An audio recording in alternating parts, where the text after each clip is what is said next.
হঠাৎ করে এই ঘটনাটির নতুন করে তৈরি হলো আজকে সাবেক প্রধানমন্ত্রী আওয়ামী লীগের সভানেত্রী শেখ হাসিনা যখন লাইভ ফেসবুকে এবং আওয়ামী লীগের পেজে বক্তব্য দেওয়ার জন্য ঘোষণা দিলেন, তখনই ছাত্র জনতা এই বিক্ষোভের ডাক দেয় ৩২ নম্বর অভিমুখে। মাত্র ৬ মাসের হলো উনি ক্ষমতা থেকে বিদায় নিয়েছেন, একটা পরিবর্তিত পরিস্থিতিতে দেশ থেকে পালিয়ে আরেক দেশে আশ্রয় নিয়েছেন। এই দেশে কি পরিস্থিতি উনি আমার ব্যক্তিগত ধারণা তিনি সেটা উপলব্ধি করছেন না। দেশের মধ্যে অস্থিতিশীলতা তৈরি হচ্ছে, এটা তো অস্বীকার করার কোনো উপায় নাই।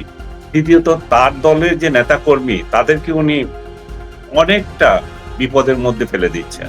কি তাহলে রাজনীতি বাংলাদেশে নিষিদ্ধ কিনা? যারা শেখ হাসিনাকে ক্ষমতা থেকে নামিয়েছে তারা মনে করে যে এই স্বৈরাচারী শেখ হাসিনা তাদের ভাষায় যে রাজনীতি করছে, আওয়ামী ফ্যাসিস্ট যে রাজনীতি, তাদেরকে সেটা এখন আর করতে দেওয়া হবে না।